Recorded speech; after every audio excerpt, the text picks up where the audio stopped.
क्योंकि youth BJP को support कर रहा है और सपोर्ट करने का रीज़न भी है, बहुत सारी क्या रीज़न। रीजन है? रीज़न ये है कि जिस मुद्दे पे 2019 का चुनाव लड़ा गया था, उस मुद्दे को बिल्कुल जड़ से उन्होंने ख़त्म करा।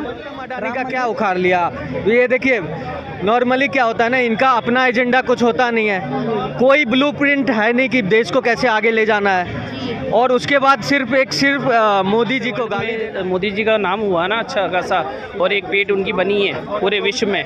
उसके मुकाबले में कांग्रेस के पास ऐसा कोई कैंडिडेट नहीं है जो प्रधानमंत्री पद के लिए ऐसा अच्छा कोई दावे। 2024 के चुनाव करीब हैं, यानी लोकसभा चुनाव जो है करीब है, और ऐसे में प्रधानमंत्री कौन बनेगा, इस रेस में अभी सारे पार्टी आगे पीछे भाग ही रहे हैं। सत्ता परिवर्तन हो सकता है, क्या सोचती है जनता, उनसे पूछने के लिए आज हम मौजूद हैं दिल्ली के सीपी में। आइए लोगों से पूछते हैं और जानते हैं उनकी क्या राय है। 2024 में भारतीय जनता पार्टी की सरकार बन रही है।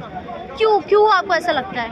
मैम, काम है, काम दिख रहा है जनता को, और विश्वास दिख रहा है। जितना महिलाओं का इन्होंने इतना मतलब किया है महिलाओं के लिए भी, और हमारी बेटियां भी सुरक्षित हैं, महिलाएं सुरक्षित हैं। कहाँ सुरक्षित है महिलाएं? लगातार जो है वो केस सामने आते हैं, आप न्यूज़पेपर खोल के देखिए, बहुत ज़्यादा केसेस हैं। केसेस जो आते हैं 2014 से पहले भी आते थे, मगर कुछ ज़्यादा आते थे।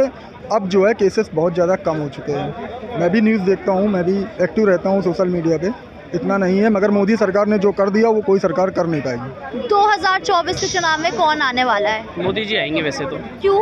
100%, क्योंकि जिस हिसाब से वर्ल्ड में मोदी जी का नाम हुआ ना अच्छा खासा, और एक पेट उनकी बनी है पूरे विश्व में। उसके मुकाबले में कांग्रेस के पास ऐसा कोई कैंडिडेट नहीं है जो प्रधानमंत्री पद के लिए ऐसा अच्छा कोई दावेदार है। आप कांग्रेस पार्टी के लोगों को क्यों नहीं देखते कि वो दावेदार हो सकते हैं? क्योंकि वो देश को अच्छी तरीके से संभाल नहीं पाते हैं। क्यों, आपको ऐसा क्यों लगता है? क्योंकि उनमें ऐसा कोई जिम्मेदार ऐसा लगता नहीं है, क्योंकि जिस हिसाब से उनके वो चुनाव में भाषण देते हैं, और भाषणों में कई सारी गलतियां लगती है, तो भाषण के मामले में इतनी गलतियां करते हैं तो वो लगता नहीं कि भी देश में को संभालने में कितनी गलतियां करेंगे। आप क्या सोचते हैं 2024 के चुनाव में कौन आएगा? बीजेपी आएगी। बीजेपी आएगी। क्यों आएगी? क्योंकि वो वर्क बढ़िया कर रही है। अच्छा, बीजेपी। क्यों? क्योंकि यूथ बीजेपी को सपोर्ट कर रहा है और सपोर्ट करने का रीज़न भी है, बहुत सारी क्या रीज़न। रीज़न है?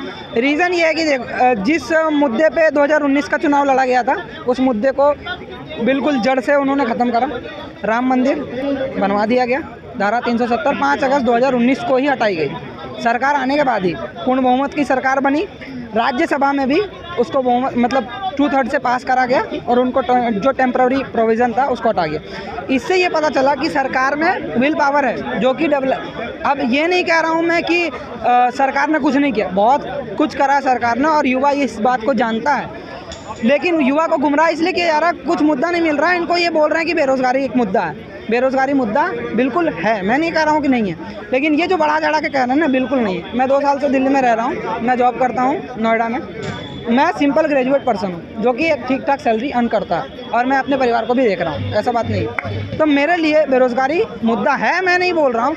क्या काम है जो आपको लगता है बीजेपी के अभी करना बाकी रह गए हैं? देखिए, बहुत सारा ऐसा काम है जो कि बीजेपी को करना बाकी रह गया। जिस तरह से हमें 5 ट्रिलियन इकोनॉमी बनने जा रहे हैं, मतलब जो सरकार ने जो लक्ष्य रखा 2029 का, तो कहना यह है कि हर एक सबसे पहले जीडीपी को बढ़ाने के लिए सबसे पहले इकोनॉमिक गतिविधि होना चाहिए। इकोनॉमिक गतिविधि तभी होगी जब इंसान के पास पैसे होंगे। तो रोज़गार का हर एक सुनहरा मौका सबके पास है। देखिए, दूसरा कोई कारण जो बेरोजगारी है या फिर भ्रष्टाचार है, उन सबको नज़रअंदाज कर देंगे, सिर्फ राम जी को लेकर आए हैं इसलिए? कौन सा भ्रष्टाचार हुआ है? क्यों नहीं हो रहा? हर दिन न्यूज़ पे भ्रष्टाचार हुआ है? कोई ऐसा इस 10-9 साल के शासनकाल में बताइए जो ऐसा बहुत बड़ा स्कैम हो गया है।